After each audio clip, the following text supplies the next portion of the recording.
thinking to himself, I am not worthy to sit here.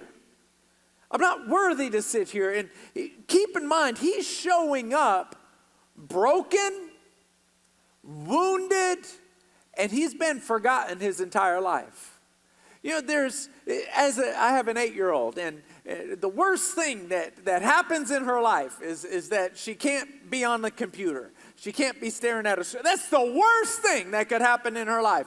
But as you get older, you experience some heartbreaking moments. And they come real quick and real abrupt, and they hurt. And there's a limp. There's some brokenness. And we all do the best we can to overcompensate for it. We're grown men. We don't have time to cry. We're ladies. We don't have time to cry. We're parents. We got to take care of things. Don't take me down memory lane. I don't feel like it's going to help me anyway. I don't have time for that. We have learned to overcompensate brokenness. But to all of a sudden be summoned to the table, he is sitting there knowing that he has brokenness, knowing that he's unworthy to be sitting there. I mean, my goodness, all of a sudden, the servants are coming in. They smell like perfume. They're wearing silk. They're floating on air. They got rings. They got what are those birds with the peacock? They got peacock feathers. And he said, was like, what is going on here? It smells like potpourri. There's grapes in the middle of the table. What is going on here? You know, it's funny because when I was 19, I was trying to get into the ministry. I wanted to get into the ministry, but I had been acting like a fool. That's an understatement. A fool all through high school. As a 19-year-old, I was a freshman in college. That wasn't going very godly. Everything was not going good, but I was trying. I was like really trying. And I didn't know that the strength came from my prayer life, not from my discipline. I didn't know that yet. But I was trying, and this preacher came from out of town to preach at the church. And everybody knew the preacher. And in those days, after this out-of-town preacher, this evangelist, in those days when they're done, they would like escort him to another room, and they would feed him, and some other people could be there, and there was a table in the middle of the room. We don't do that stuff now anymore. Now it's kind of like, hey, we'll take you to Subway. But anyway, in those days, there's like this big round table with peacock feathers, and that's the head table that only the evangelists can sit at and other important people. And then the rest of the people like me, all the minions and scum, you can go sit in the bathroom at these other little tables around the main table. And I walked in, it was after service, and the speaker was there, I was there, and we were the only ones in the room. So it was awkward. So I'm like, I got to talk to this guy. I'm like, hey, how are you? And we kind of hit it off. You know, we're talking about sports and stuff like that. And so I'm awkward because I'm looking down over him while he's sitting down. And so I'm like, gosh, I got to sit down. So I sit on the corner of the seat, non-verbally saying, I know I don't belong here. I'm going to get up. Da, da, da. People start coming in. They come to sit at the table.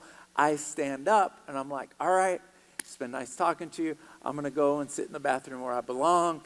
You know, it's got all these little tables, and you know, you get like Taco Bell, and everyone at the big table gets like, you know, rump roast or whatever. Is rump roast? Anyway, they're eating really good over there. So I go to stand up, and the speaker looks at me and he goes, sit down. You belong at this table. And I'm like looking around, like I don't want to get in trouble. And there's other big names coming to the table. And I'm like, I don't know if I'm allowed to sit here. You don't know what I did last night. Like, I don't know if I'm allowed to be here. And I believe that Mephibosheth was feeling something like that. He's like, I don't think I belong here. I want to say this scripture to everybody in this room.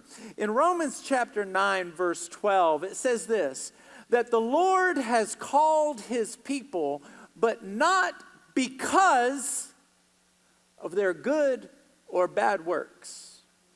David did not call Mephibosheth to his kingdom to sit at his table because of anything good he had done. There was no interview with Mephibosheth. King David did not sit down and say, okay, what have you been doing for the last 20 years? How many people have you been nice to? How many people have you been mean to? How many people have you cursed at? How many people have you blessed? Are you a jerk? There was none of that. It was because of who he was. He didn't call him because of his good works or his bad works. He called him because of who he was. When that moment happens where you get to experience the presence of God, you are going to be overwhelmed on what his love feels like.